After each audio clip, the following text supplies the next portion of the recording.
Hello everyone, welcome back to the Calculus Fun Room. Today in this video we're going to take a look at limits at infinity and horizontal asymptotes. So in the prior couple videos in this chapter, in Stewart's textbook in particular, we've been discussing limits, and in this section we're going to discuss limits at infinity. So the idea here is we will be considering things like the limit of some function as x goes to infinity, or the limit of some function as x goes to minus infinity. Now, if we think about a couple different situations here, typically in an algebraic class, we would call this end behavior, right? We're looking out at the ends of the graph as what we sometimes say x grows without bound. A couple different situations we will typically see would be what we would call a horizontal asymptote. Right? So we might have a horizontal asymptote where as x goes to infinity, maybe the graph looks something like this. Maybe as it goes to negative infinity, it might look like that. If we think of a parabola, we could have a parabola that doesn't have a horizontal asymptote, right? In that case, as x goes to infinity, the graph goes to infinity. In those types of situations, we could see some scenarios where a graph has two different horizontal asymptotes. In fact, this is the sloppily drawn inverse tangent function.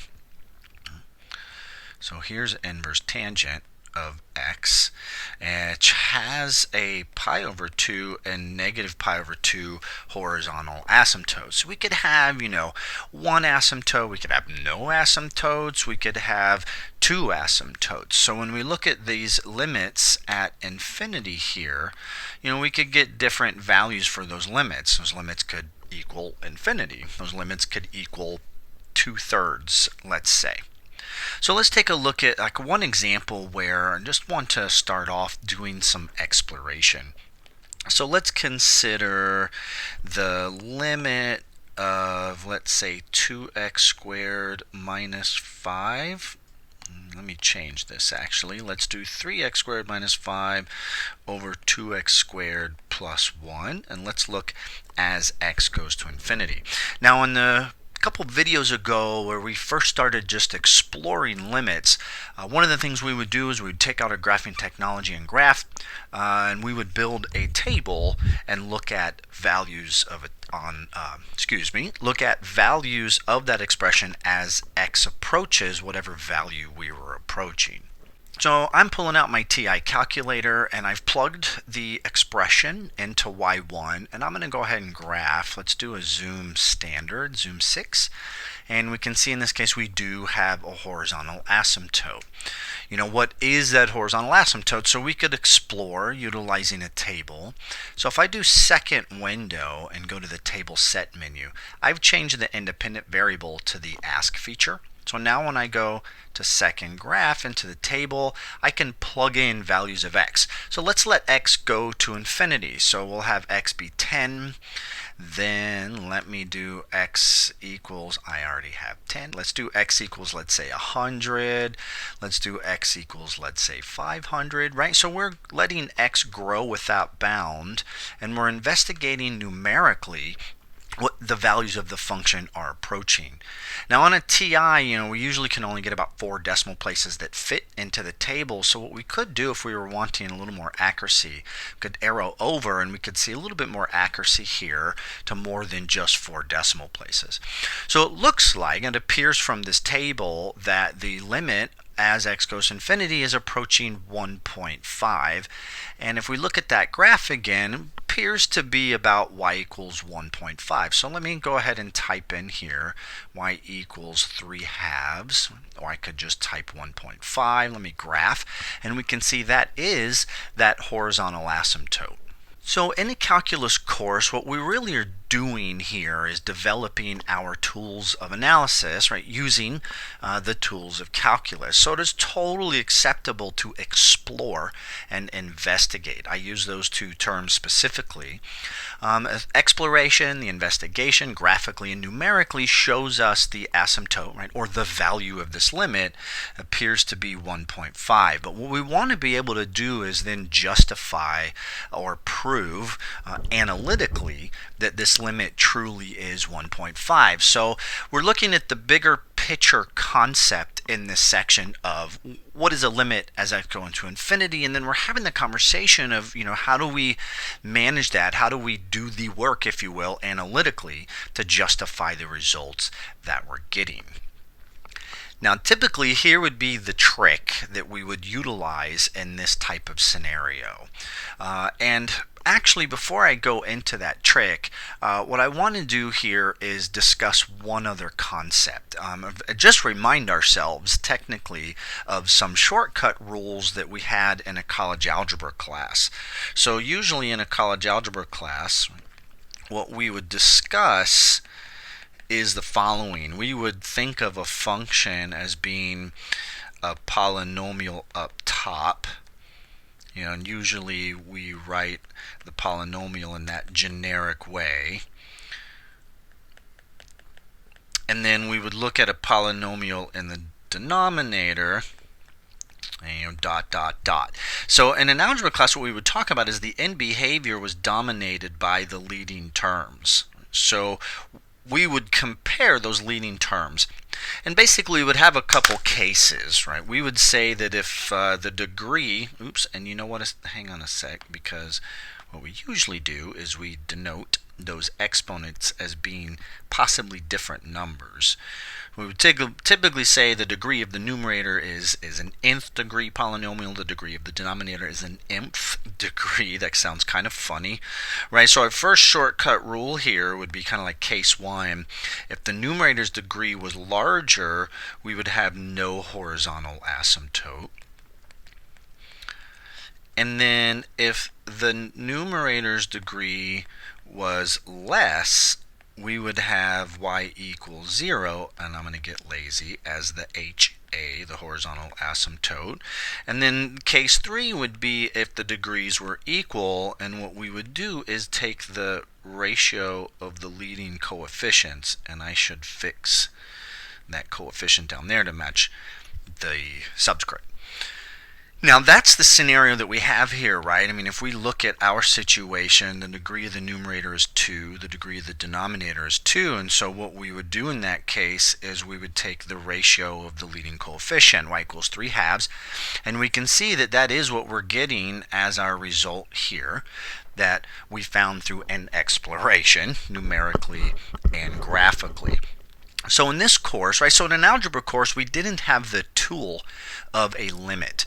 So we just had to memorize these shortcut rules. And, there's nothing wrong with memorizing shortcut rules, but the conversation in this course is calculus analysis, right? So using the tools of calculus. So even though we can fall back to these shortcut rules, again, as I mentioned already, we want to utilize our tools of analysis in a calculus course.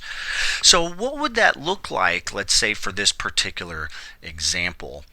So in order to make this relatively efficient, the one thing we're going to point out to ourselves is the following, is that if I'm taking the limit of 1 over x to some power as x goes to infinity, that's going to go to 0, right, for any exponent that's positive. Right? So, kind of like an example, if I had the limit of 1 over x squared, that's going to go to 0. And if you think about that for a moment, right, I mean, if we just look at a table, like let's say I plug in x equals 10, that's 1 over 10 squared, which is 100. That's really small. If I plug in 1 over 100, if I plug in 100, I get 1 over 100 squared, which what's that? 1 over 2, 3, 4 zeros. That's really, really tiny. So we can see as x gets larger and larger and larger, these values are approaching 0. So in a very generic form, anything that is of the form 1 over x to a power, that's going to go to 0. Now keep, just another example here, right? What if I had root x? Right? If you think about the root function, it grows slowly, right? So the denominator is getting larger and larger, and then 1 over something really large is going to go to 0 in that case. Now also, the reason that we specify r has to be positive is think about, what if r was negative? What if I had the limit of 1 over x to the negative 2? Properties of exponents, x to the negative 2 in the denominator is really x to the positive 2 in the numerator, and this is not going to go to 0, right? So the exponent that we have has to be, exponent in the denominator has to be a positive rational value. Now, I'm going to come back up real quick and take a peek at our example because I forget what the equation was. So if we look at 3x squared minus 5 over 2x squared plus 1. So let's talk about, again, using the tools of analysis in a calculus course, how we're going to deal with this. And really the approach is going to be to use this, rule that I boxed in here. I want to create expressions within this fraction that are like 1 over x to a power. Now personally, I don't like writing 1 over x to a power. That's what you'll typically see in every textbook. I'm going to erase in this box, and I'm going to say really anything that's constant over x to a power. So I could have 3 over x squared. That's going to go to 0. So the constant in the numerator is relative, right, to the denominator here. Okay, so I want forms of like 1 over x to a power, and here's the trick that we're going to use. And I call it a trick. It's not really a trick. It's just a unique tool algebraically that will give us those forms. So what I'm always going to do here is divide every term by the largest term in the denominator.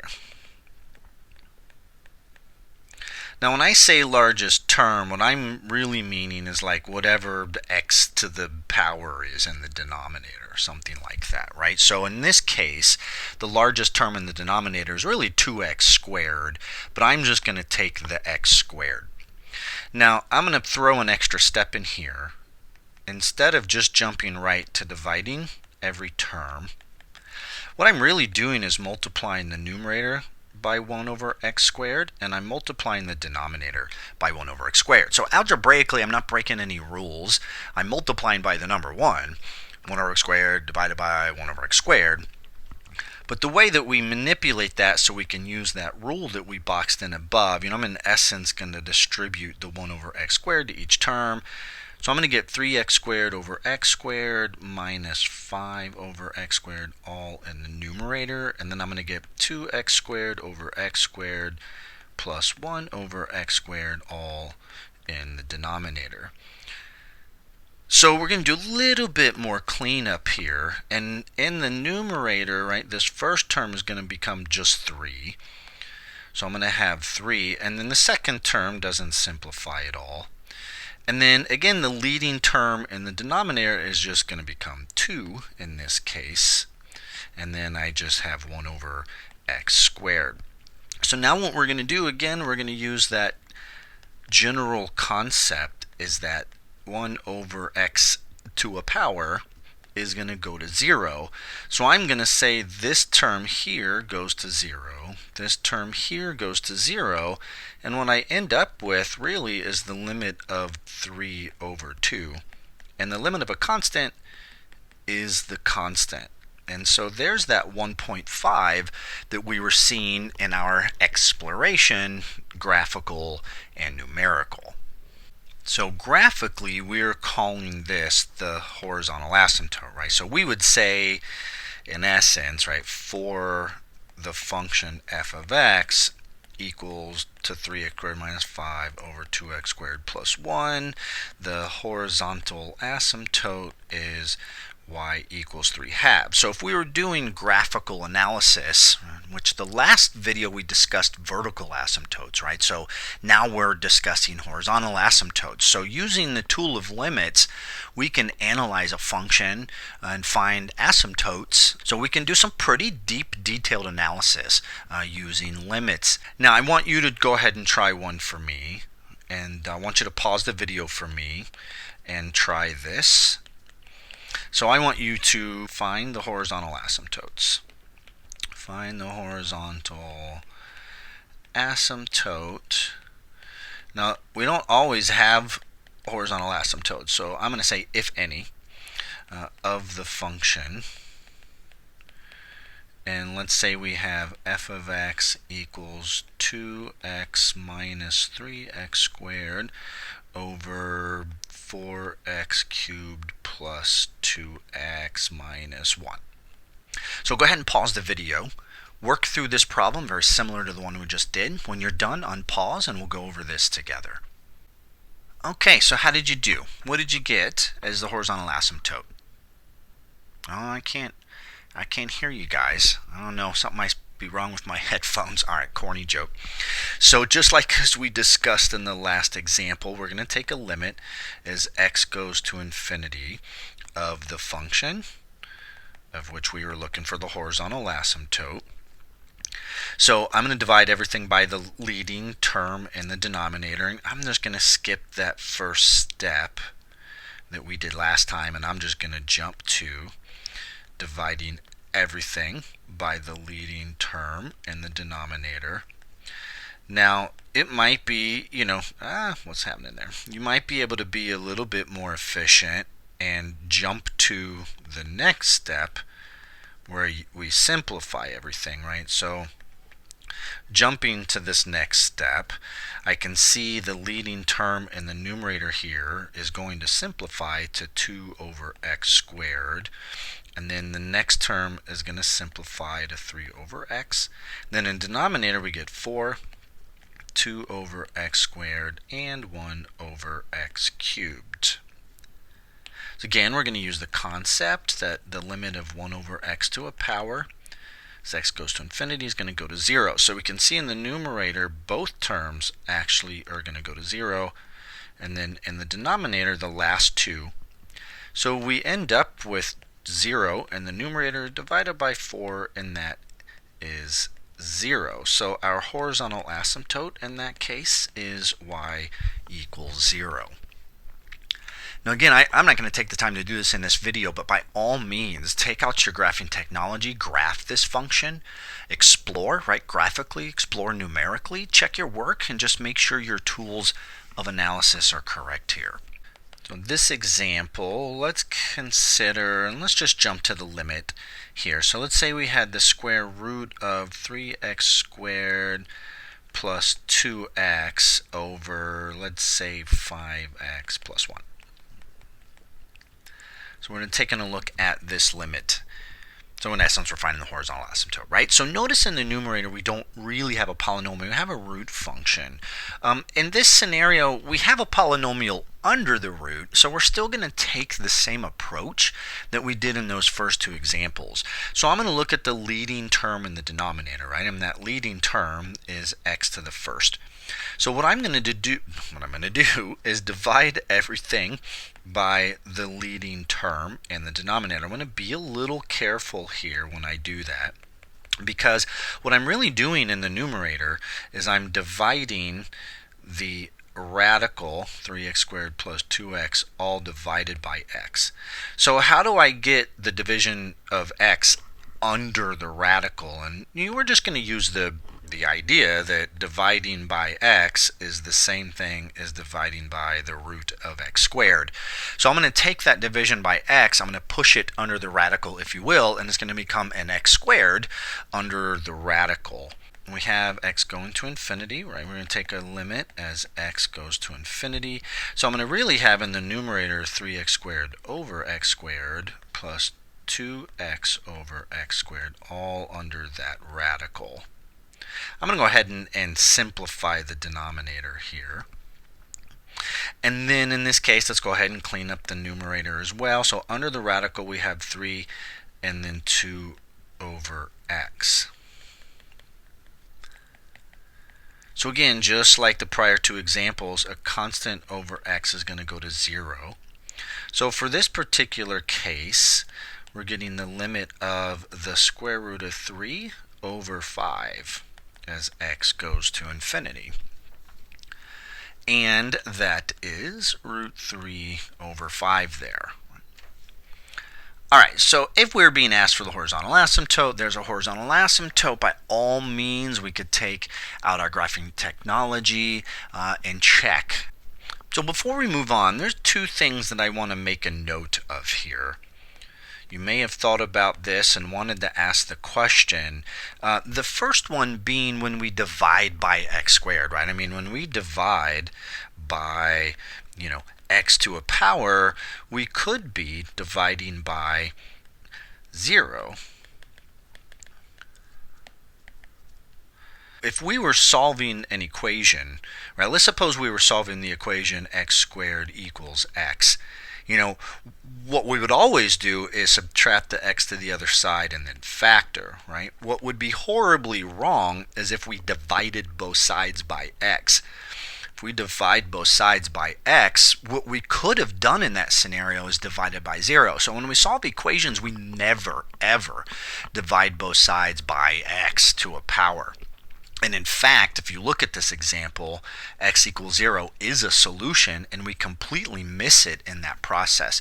So why is it legitimate to divide everything by x to a power here? Well, it's because we're looking as x goes to infinity. So as x gets really, really, really large, right, we're looking at the end behavior, looking at the limit as x goes to infinity. So we're not even looking at x being close to 0 at all whatsoever, right? So dividing by x to a power, right, is, I'm going to say, legal. The algebra police will not come and give me a ticket. So dividing by x to a power is legal since we are only considering x going to infinity. All right. Now, note 2 would be, technically, if I'm looking for a horizontal asymptote, we also need to consider the limit as x goes to negative infinity, and I haven't done that in any of these examples. Let's do that because that's actually important for us to consider when we're asking for that horizontal asymptote. So let's say we had x squared plus x over 2x minus 1, and we're looking as x goes to a negative infinity. So we divide everything by the largest term in the denominator. So we divide everything by x. So in the numerator, x squared divided by x is just x. X divided by x is 1. I get 2, and then 1 over x.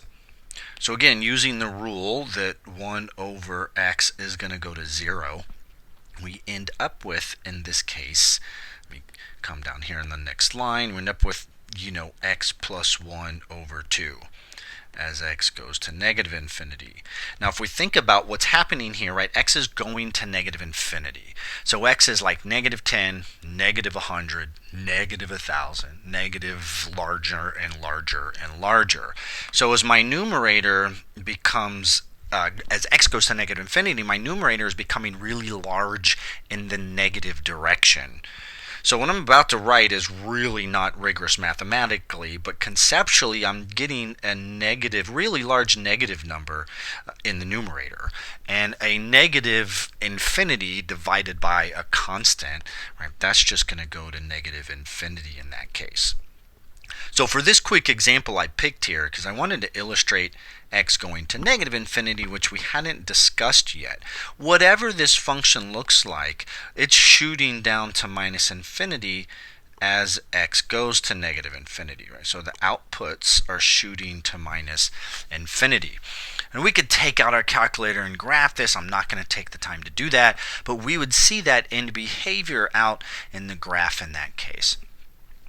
Now, typically, if we're asked to find the horizontal asymptote, x going to positive infinity is legitimate enough, but it's not really in other situations. And what I mean by that is, like, if we have rationals of polynomial to polynomial, letting x go to just one direction is complete enough. But what if we're dealing with expressions that aren't rationals of polynomial to polynomial? So just coming back to that very first beginning of the conversation when we looked at the graph of inverse tangent. let's consider, x going to infinity and x going to negative infinity. Now, first of all, I want to point out to you, in this situation, we can't divide top and bottom by the largest degree in the denominator. We don't have a largest degree in the denominator. I mean, I guess technically this is, inverse tangent over 1, but I can't, it wouldn't be effective for me to divide by the largest x to a power in the denominator. So what we really need to do in some situations is rely on our prior math algebra knowledge of what these graphs look like. I guess this is technically trig knowledge. Right? So just like I drew earlier, and let me use a different color, pi over 2 and negative pi over 2 are the horizontal asymptotes of the inverse tangent function. So for this particular example, when x goes to infinity, I'm getting a different horizontal asymptote as than when x goes to negative infinity. So again, just to repeat myself, if we have rationals of polynomials, or even in that root function, right, we had, in essence, root of a polynomial divided by a polynomial, that divide everything by the largest term works. But there's some situations where that's not going to work. And here's one example. So the limit as x goes to infinity, right, that's going to equal pi over 2. Right? And the limit as x goes to negative infinity, that's going to equal negative pi over 2. So what are some other types of functions from our past where we know intuitively, right, from the graph, from our prior knowledge, what the limits are at infinity? Well, the first one would be the exponential function. So if we just kind of think of, I'm going to call this, common knowledge here. All right, and look, when I use that term, before I write what I'm about to write, right? When I use that term, one of our pieces of common knowledge is, the limit of, a constant over x to a power. That is common knowledge, that's going to go to 0. And then the limit of inverse tangent of x, what we just wrote, right? And I'm going to get lazy and say plus or minus infinity. We know those results. Right? Another result that we know would be the exponential function. So x going to infinity or x going to minus infinity. And let me write that underneath here. And again, just to remind ourselves that we know what these results are, let's think of the basic exponential curve. Oh, that was really sloppy. There's my exponential function. So as x goes out towards positive infinity, this graph shoots up to infinity. Right? And then as x goes towards negative infinity, this graph is going down to 0. So in those situations, right, like e to the infinity is infinity, and then e to the negative infinity has a behavior that it diminishes to 0.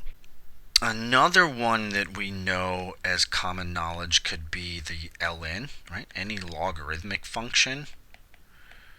So if we think about the logarithm, right, it looks something like this. So as x goes to infinity, this graph is going to grow. It's going to grow slowly, but it's going to grow to infinity. And then I would never look as x goes to negative infinity, right? Because negatives aren't in the domain of the logarithm. We could also think of the standard sine and cosine functions. And again, if we just go back to the common knowledge, and I meant to write plus or minus here. If we go back to the common knowledge of the graphs, what are the graphs of sine and cosine looking like? So if I think of the sine function, it looks something like this periodically. It's right, odd function passes through the origin, and then the cosine looks similar, right? Just a phase shift of the sine. Now, if we think about what a limit needs, must approach one single number. And when we look at sine, I'm going to switch color, and I'm going to switch thickness too, right? When we look at the sine function, it doesn't approach a single value. It oscillates back and forth between positive 1 and minus 1. So we're going to actually say for both of these, right? And we're going to say both of these, the limit does not exist. because it doesn't approach a singular value. And a lot of times we get lazy and we say D and E as the does not exist. What we have here is some common knowledge of some basic graphs, and then when we're dealing with rationals, we're going to manage them in a particular way where usually dividing by the largest power is what is effective. Now there's some exceptions to that process, and let's take a look at a couple more examples where we see how we deal with those exceptions. In this next example, let's take a look at square root of x squared, let's say plus 1 minus x. So I'm looking as x goes to infinity. Now we do have polynomials, root functions here, but I don't have any fractions. So in this case, here's an exception where I can't divide everything by the largest term in the denominator. But what I do need to accomplish in this case is creating a 1 over x to a power expression. And the way that I'm going to do that is I'm going to multiply everything in the top and the bottom by the conjugate. Now keep in mind the bottom here is really the number 1. Let's do a little bit of side work here so I don't have to carry that limit symbol with me throughout all of this algebraic manipulation. So let's see, I'm going to multiply top and bottom by the conjugate. And the conjugate is the different sign. I'm going to make sure I fix that. Alright, so again, I'm multiplying by the number 1. So I'm not doing anything illegal algebraically, just changing the form of my expression. So when I FOIL out the numerator, really the middle term cancels. So I'm going to end up with just x squared plus 1 minus x squared. So when I multiply the first, the radical goes away.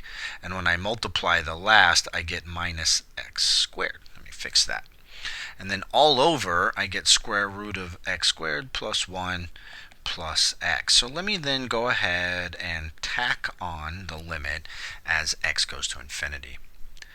Now in this case, notice that the x squareds just cancel out algebraically. And I end up with the limit of 1 over, and get the square root of x squared plus 1 plus x.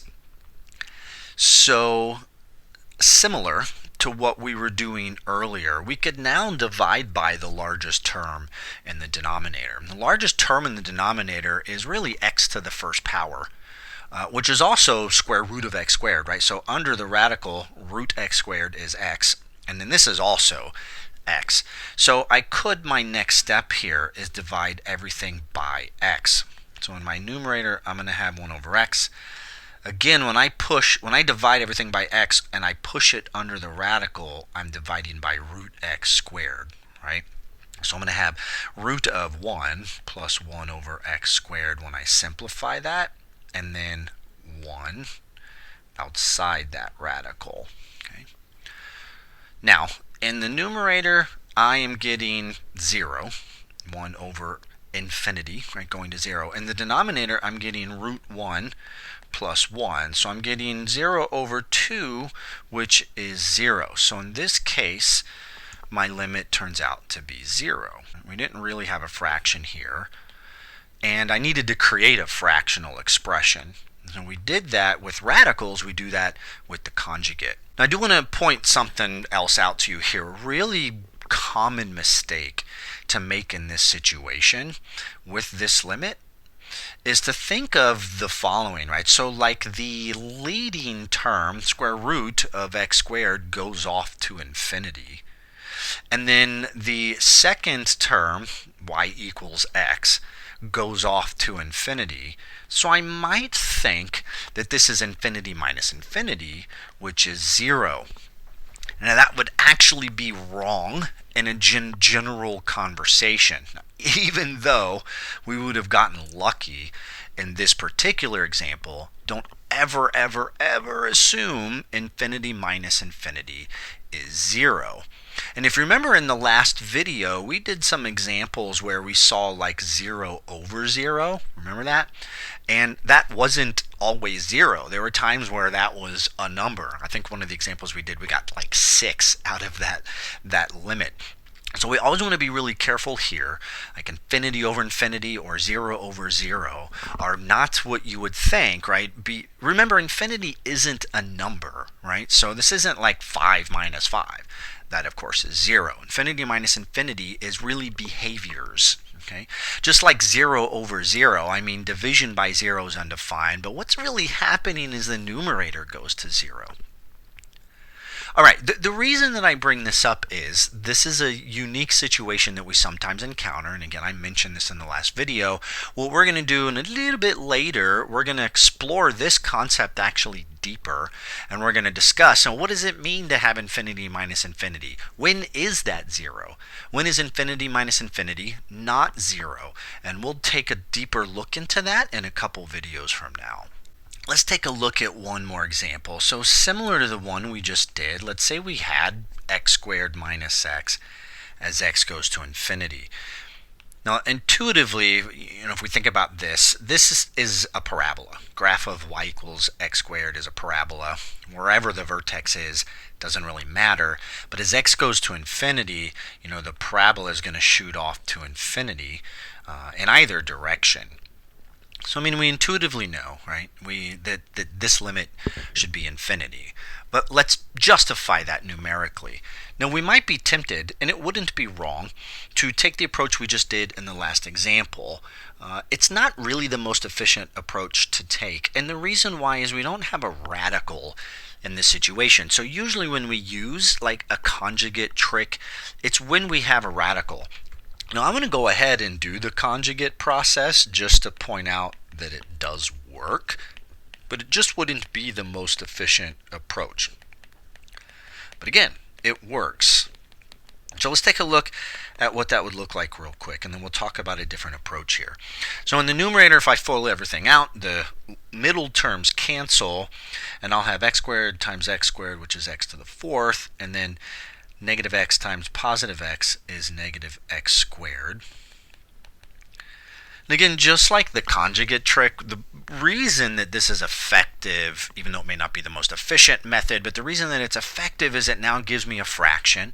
I have a leading term in the denominator. So just like we've been doing, I'm going to divide everything now by the largest term in the denominator, which is x squared. So in the numerator, I'm going to have x to the fourth divided by x squared, which is x squared. And then I'm going to have x squared divided by x squared. And then same thing in the denominator, right? X squared divided by x squared. And then x divided by x squared. I'll go ahead and simplify.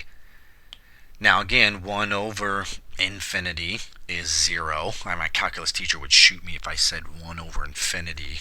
That's not rigorous math conversation, but conceptually that's what we have. Now here in this situation, we're thinking of, what does x squared do as x goes to infinity, and that's, infinity. And then in the denominator we get 1. So we have infinity over something constant. That's going to be infinity. Now another kind of unique and elegant approach to this could have been to factor out an x. Now again, what kind of m was that? What I don't want to do here, I'm come back up in blue, what I don't want to do here is say infinity minus infinity is 0. Here's a case where that isn't true. So one thing I could do here that again is kind of unique and elegant is I could factor out an x. And look what I have in this case, right? It's like the limit of x times the limit of x minus 1. So x, the line, y equals x, goes off to infinity. And then the line x minus 1 goes off to infinity. And again, this is horribly wrong for me to say infinity times infinity, right? But conceptually, I'm getting something that's getting really, really large. And I am multiplying by something that's getting really, really large. And of course, that's just going to continue to grow and grow and grow to infinity. So, if you're looking online for like solutions manual, you sometimes might see this a little bit more elegant approach here. So infinity minus infinity is not obvious what that is going to do behaviorally, but infinity times infinity, there's no doubt that that continues to grow without bound. All right, let's take a look at one last example here to wrap up this video. So in this example, we're discussing the velocity as a function of time of a falling object. Now, in some conditions, one of those conditions being air resistance, but there's some other physical conditions that can exist. And V star is what we call the terminal velocity, which in a physical sense is the velocity that we tend to peak out at as something is falling. So for example, let's suppose I'm a skydiver. I fly up to 15,000 feet, which is a pretty standard height to jump out of a plane with a parachute, and you jump and you free fall.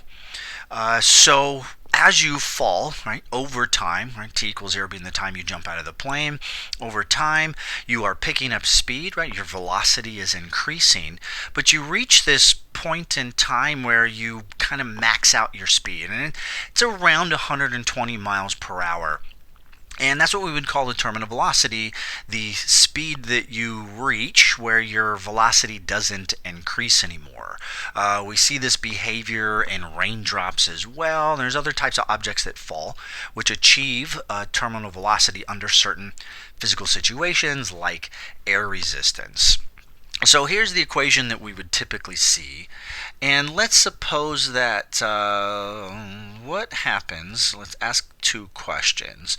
Let's find the limit as t approaches infinity. So what happens long term to my velocity as t goes to infinity? So if we look algebraically, right, in regards to using our properties of limits, so g is the acceleration due to gravity, and v star is the terminal velocity. So for a particular object, like let's say a skydiver or a raindrop, there's a set terminal velocity for that particular object, and they're different. I know a raindrop isn't going to fall as quickly as a skydiver in that case. So v star and g are constants. T is our variable, obviously. Velocity is a function of time in this case. So when I'm taking a limit as t goes to infinity, the v star here is a constant. So I'm going to pull the v star out, and then I'm looking at the limit of 1 minus the e to the negative gt over v star as t goes to infinity.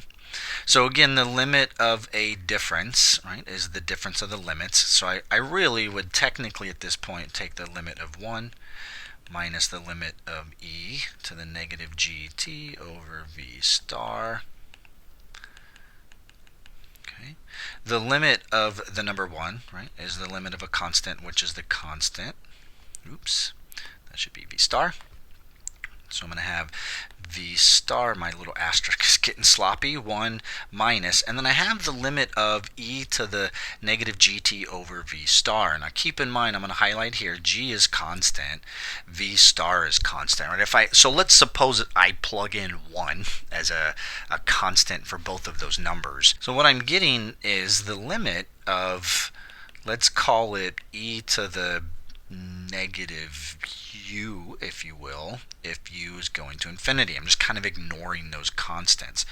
So this expression here is like e to the negative infinity. Now again, as I've mentioned, this is horribly not mathematically rigorous, right? But this is like the graph of e to the x, and the exponent is going out to negative infinity, and this goes to 0 as that happens. So in that limit, I'm getting e to the negative infinity, right? That's going to go to 0. So I'm going to end up with v star and then 1 minus 0. So my limit is v star in that case. So in essence, right, as time goes on, my falling object reaches its terminal velocity. Now, just to get an idea here of like what a graph might look like, let's say we have a part B, and let's graph let's graph v of t, and again for simplicity, let's plug in g as negative 9.8 because that's what it is, meters per second squared, and then again for simplicity, let's just plug in v star being 1 so we can graph this in a little more of a simplistic way. Taking out my calculator and plugging that equation in for the v star being 1 and the g being 9.8 meters per second squared, let me go ahead and hit graph, and here's that exponential function. Now obviously time isn't negative, so what I could do is go into the window and change time to be 0 to something positive and graph again. There's my terminal velocity. We can see pretty quickly we're approaching this horizontal asymptote of, v star in general, which we made v star 1. So pretty quickly we're approaching that value. I'm going to go ahead and just let x be 1.